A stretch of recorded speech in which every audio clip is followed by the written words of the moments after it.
of people with doing Brightspace, but you're still a trailblazer because you are the second group of people doing Brightspace for the spring, and there will be more of you.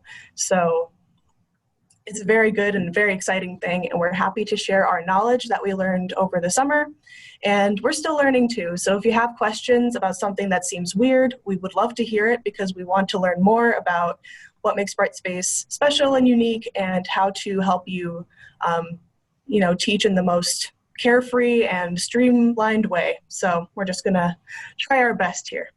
And we can only guess so many use cases on our own. Yeah, exactly.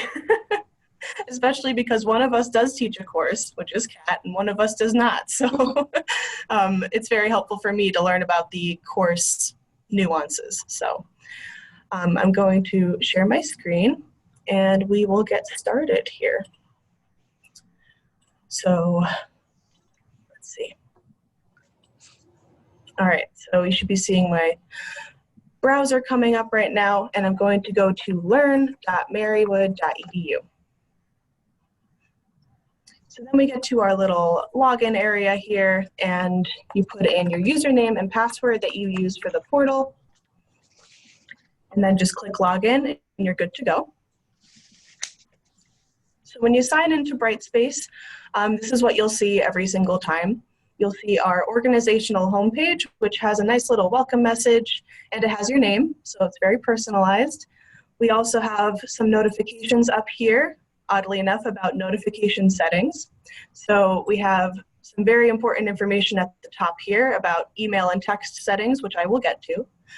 But other things on this homepage are attendance notifications, like things that Kat or I will post, or Margaret too, about different notes that you might want to take note of, like attendance notification, what that means in the online space.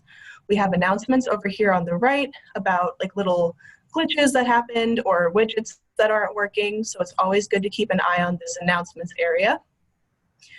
As you scroll down even more, you'll see My Courses, which is already segmented into different categories, such as sandboxes, which is where you'll find your sandbox. So it should say something like Riley's Sandbox. We have Kat's and a bunch of others. We also have the Fall 2020 courses. So you will probably see your Fall 2020 courses here. You may not be teaching them in Brightspace this fall. You will see them here because they imported. So you could technically also work in there if you would like to for future use. If you plan on teaching that course next fall as well, you could kind of work on it a little bit if you wanted to. We also have some pinned courses, which are things that you've pinned yourself, which I'll explain in a little bit. And then, of course, there's you can see all of the courses that you have access to. And for me, that is a lot. So as we go over here on the right, we have calendar. So if there's any upcoming events, like in your course, they will display over here. And that's pretty much the homepage. We do also have a link for Brightspace Community at the bottom.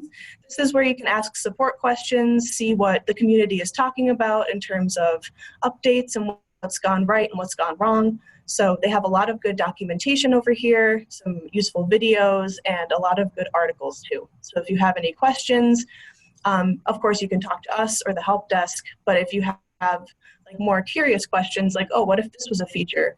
That's something for the community that you can ask. So that's just something. It has a lot of great resources, and one of the nice things about Brightspace, because it's not as customizable as Moodle was in some aspects, and because it's not open source, is that they have a dedicated team built to building things in the Brightspace community, in addition to all of the user base. So there's lots of great resources in there, or if you're just not sure, like if you're looking at the discussion tool and you're like, what are best practices for the discussion tool in Brightspace, you can search for that and get resources related to all sorts of different things, not just technical. Yeah, it's quite lovely. We're big fans. That's how we did most of our training over the summer. So that's how you know it's good. So I'm going to scroll right up to the top of our homepage here and go over a couple different sections that are good for you to know and also universal across Brightspace. So there's something you'll see wherever you go, whether it's your course or here on the homepage, it's all kind of universal. So first we have our Marywood logo on the left, and that is really just your homepage. So if you click on Marywood University, it brings you back to this organizational homepage every time. So if you wanted to get back here from your course, just click Marywood and you're back. Over here is the waffle icon, which is where you will also see your courses. So if you click on here, you will see a search for a course. So if you have a whole bunch that you're teaching and you don't feel like scrolling through them, you can just search for a course here. So if I put in test course, my test course comes up. There's advanced search as well, but usually the basic kind of gets you where you need to go. I mentioned pinning before. That is this little icon right here. If you don't have a course pinned, it's just kind of not filled in. So if I unpin it, it looks like this. And then when you pin it again, it becomes dark. And once you refresh, it'll actually pin to the top of your course list. So it's there for easy access. So if you're teaching like 5+ courses in a semester and you want to keep 1 or 2 at the top, or if you want to keep all 5 at the top to separate it from your spring courses or something like that, you can just click the little pin icon and then it'll stay at the top of your list until you unpin it. So that's a nice little feature. And that is the little course waffle block as well.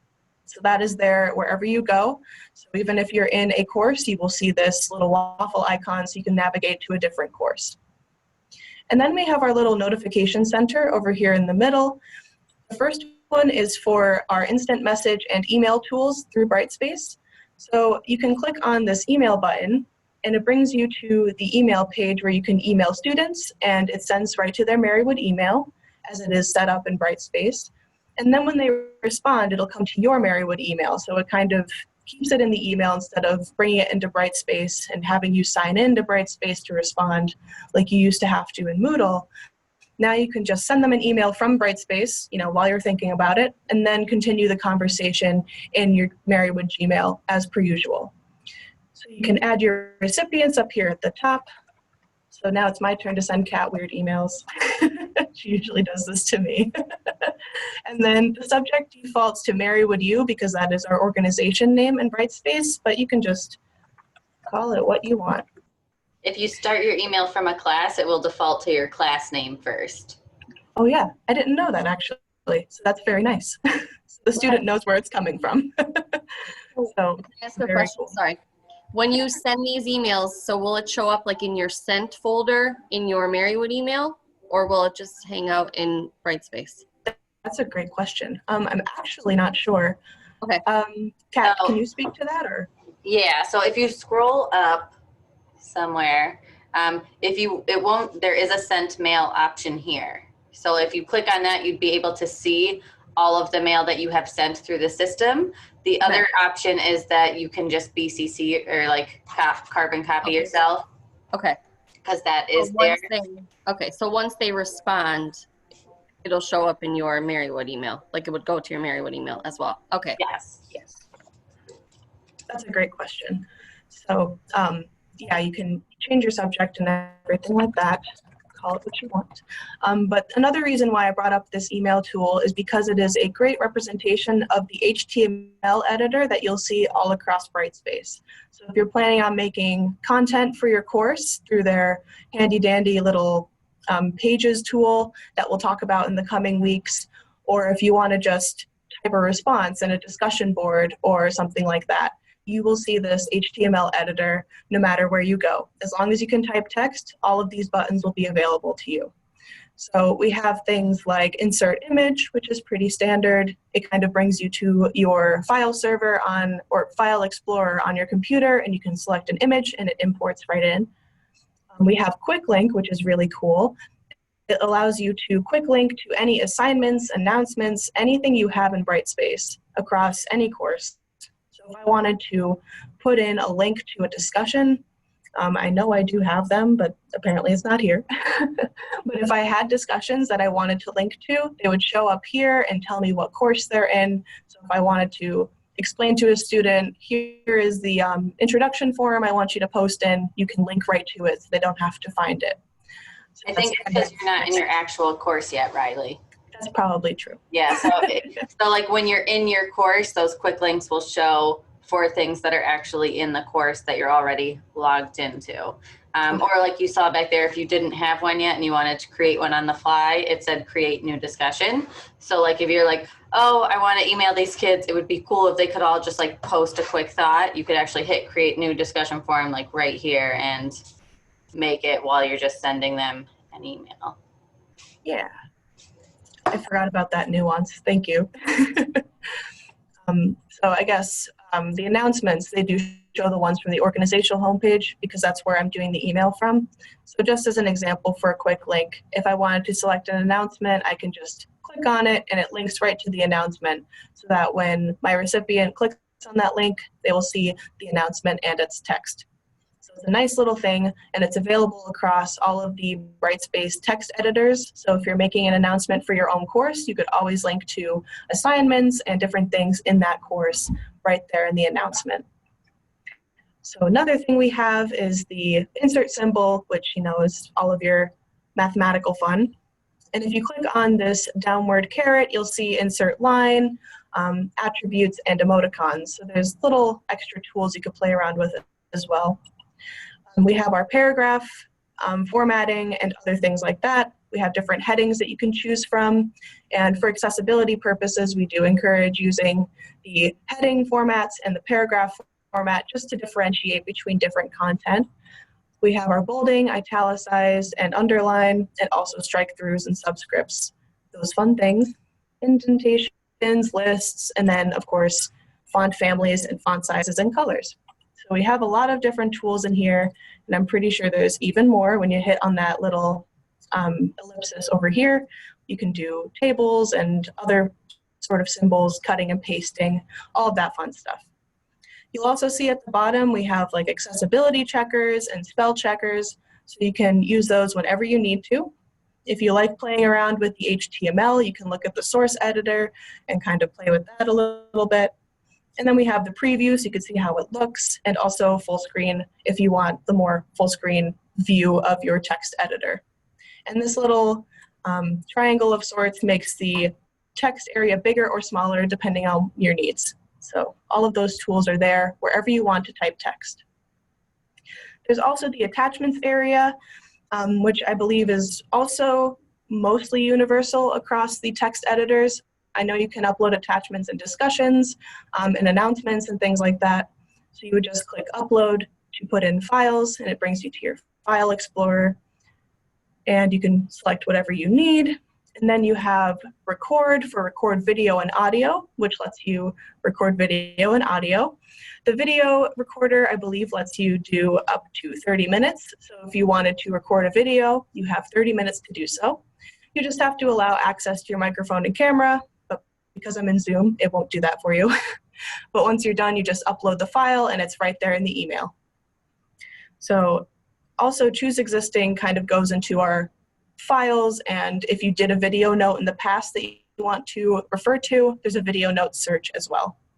But that's more pertinent as you do more things in Brightspace. Yes, I would throw out right now with Moodle, if you like record like a little 2-minute video snippet for a class, it's kind of stuck with that class. Here, when you create a video note, it asks you to name it and give a short description, which are optional. Like I do a name, I don't always describe it. But then you can check a box that says generate captions. So like you select that you're speaking in English, you say generate captions, and you save it. So not only are you able to search for it by that name later, but they're also captioned for our students with accessibility needs and if you're thinking about universal design. So they're a great tool. I agree. Thank you. So that's pretty much the email tool and the HTML editor all wrapped up into one. Does anyone have any questions about that so far? Realize it was a lot of information all at once. So if you do, I totally don't blame you. But if you do not, we will continue forward. So we had our email and instant notifications or instant messages. And then the next one is for subscription items. So if someone posts in a forum that you're subscribed to, you will get a little notification right here. It's usually a little red circle. And when you click on this, you'd see the reference to which discussion forum was posted in. So it gives you more information about that. The little bell icon is for things like, oh, my grade was posted, or an assignment was handed in, things like that. More general course notifications, whereas this little message one is for like subscriptions to discussion forums and things like that. So they keep them separated. I would also add for the notifications that your students will get notifications when new content is added. So if you set something up, like if you set your course up in advance, you know, and then like halfway into week 3, you're like, oh, I found this cool article, I want to add something to it. You can add it to your course and the students will get a notification that it's there. And then if you update something, you have the option to notify students that an update has occurred. And with that update, you can also enter a description like what updated about it. So like I had a page and I updated it and I said, notify the students that it's updated. And I typed a transcript has been added for this video. So that way you can give them little messages, or you can say like, oh, I just fixed a typo here. And Brightspace automatically tracks users' clicks on content items and different things. So you can even reset it. Like if you changed it enough that you want all of the students to go back and click on it again, you can check a box that says reset their completion status of this. So there's lots of different nuanced things with it that they can get notified about and that you can choose to work with or set up depending on your needs and such. And is that in the settings, Kat, or is it like when you're in your course? It's when you're in your course, like when you edit a content item. So like okay. It automatically will notify them if you add a content item, but then if you edit it later, there are settings that you can choose on your content item. Oh, okay. That makes sense. All right, so the notifications right here, as we said, but that's pretty much all that there is to know about them. The students will get them pretty much automatically, but there are ways that they can get them through their email or through their text messages as well, besides just here in Brightspace. And that would be under the profile area right here. I'm gonna move my camera, people, and it would be under notification settings. So you'll also see under here we have profile, which is where you kind of just change your profile photo and any personal info you want to include, like your interests and hobbies, very similar to what we had in Moodle. And then we also have my portfolio, which is for the ePortfolio side of things. We are working on that currently. And then notifications is where you can set notifications to come to your email and what kind of notifications come there. And if you want them to go to your phone as well, so you can register a phone number. And you'll see every time we come to the notifications area, it kind of promos the Pulse app, which is the Brightspace app for phones on Google Play Store and App Store. It is very nice, and we will demo that right after we talk about the notifications, but it is definitely a large improvement on our current app for Moodle, and it is very user-friendly, if I do say so myself. Maybe I'm biased. But you'll see under contact methods, I have my email address, which is my Marywood one. You can change that if you like, but we kind of recommend keeping it as Marywood because most people use the Marywood emails to confer with their students. So we have our email address, and that's where our email notifications will come to. And then you can also register your mobile number if you want text notifications. So we have this announcement on that homepage that we saw earlier, so students will see that link to set up their notifications, but it's up to them to set up those notifications. So if it's something you want to encourage in like an opening announcement about setting notifications for easy access, that's something you can do, but it's not something you can, bulk set up for your students in your class.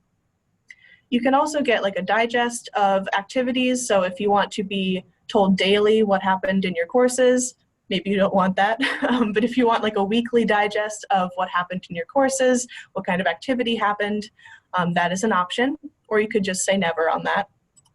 We also have the instant notifications over here, so you can kind of detail which notifications you want sent to your email or to your text.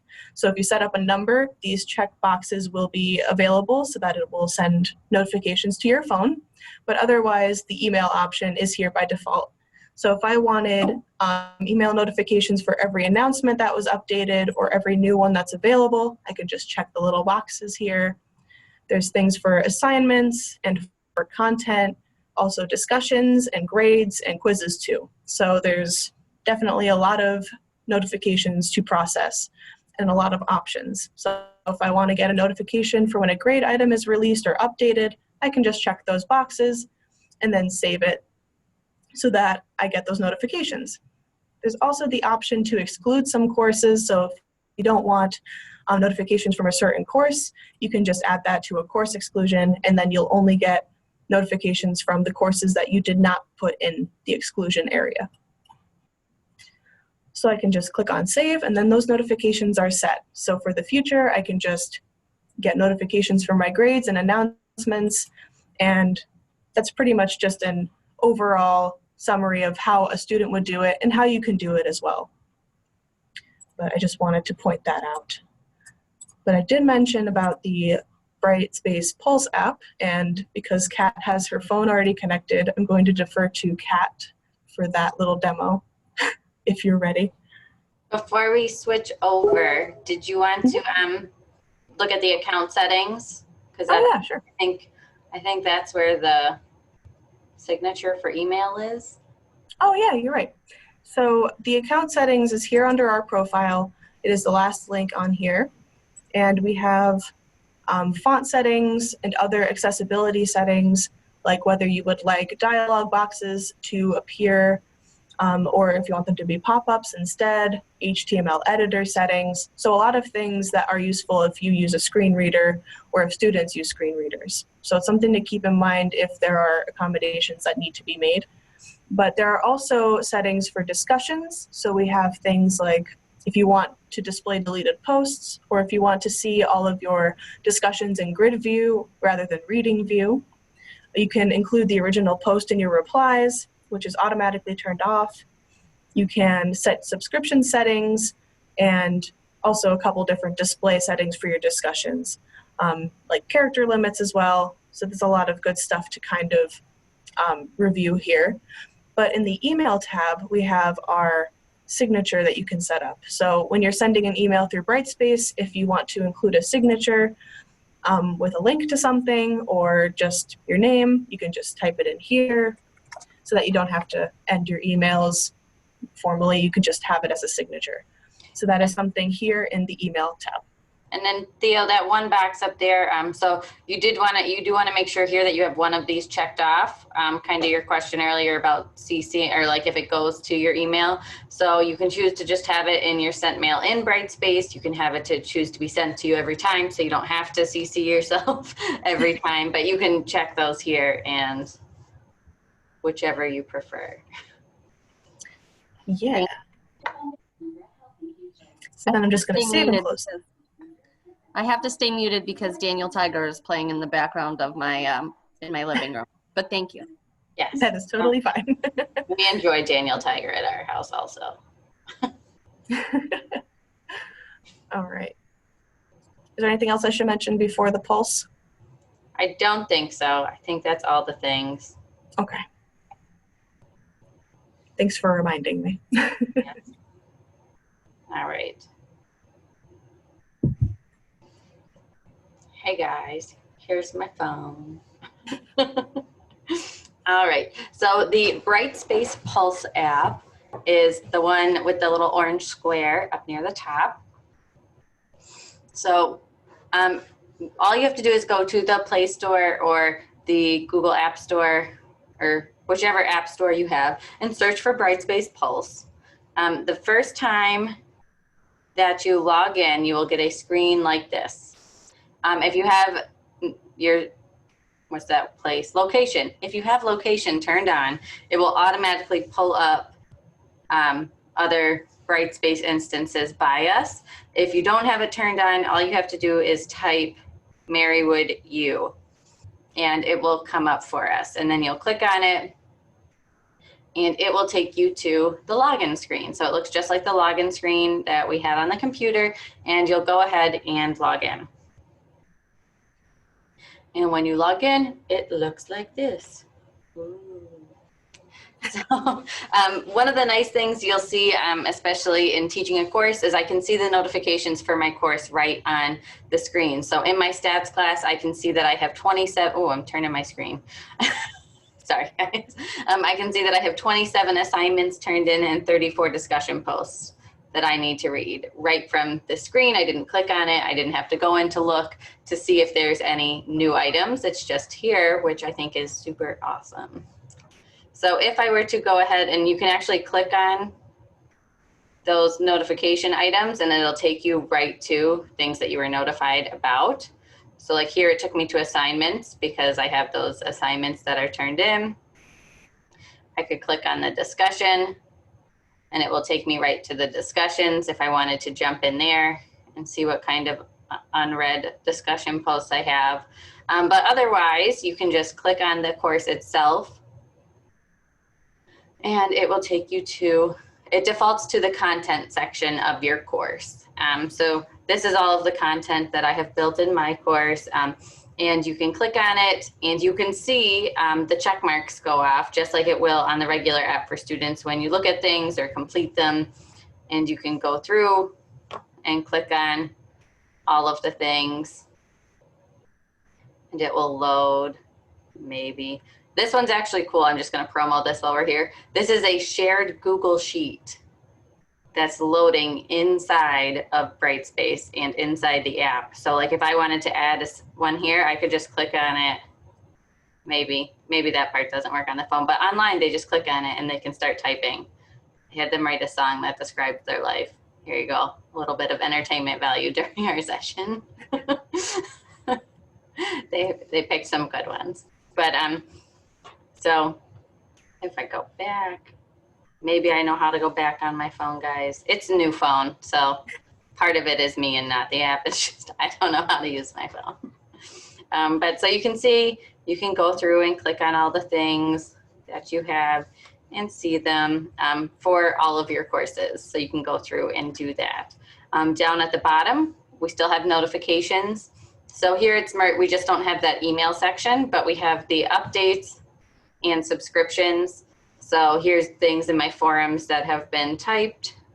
And then here's different types of update notifications. So you can see here, I have content updated versus content added. Down here, I have the access restored, access issue. I'll put them near the top. Those were just announcements, but once again, more like content issue items that were changed.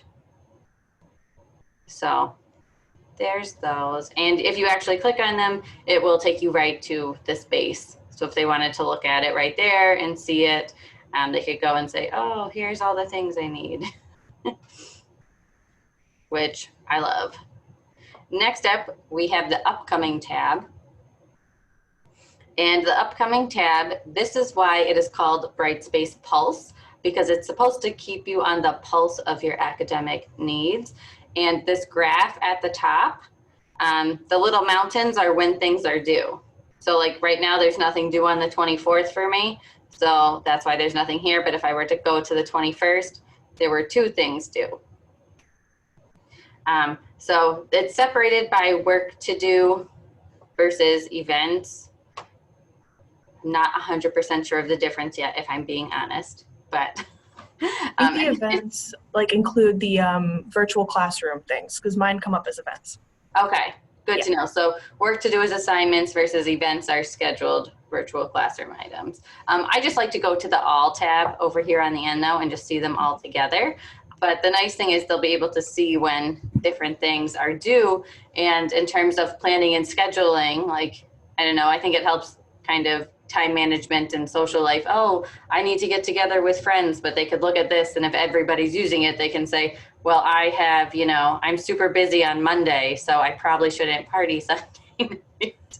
You know, like it can help in terms of different planning and time management that we currently don't have in this nice visualized manner. There's also the option to add your own work to do or event items. And the nice thing for the students is that when they are adding these items, that they can tie it to a course.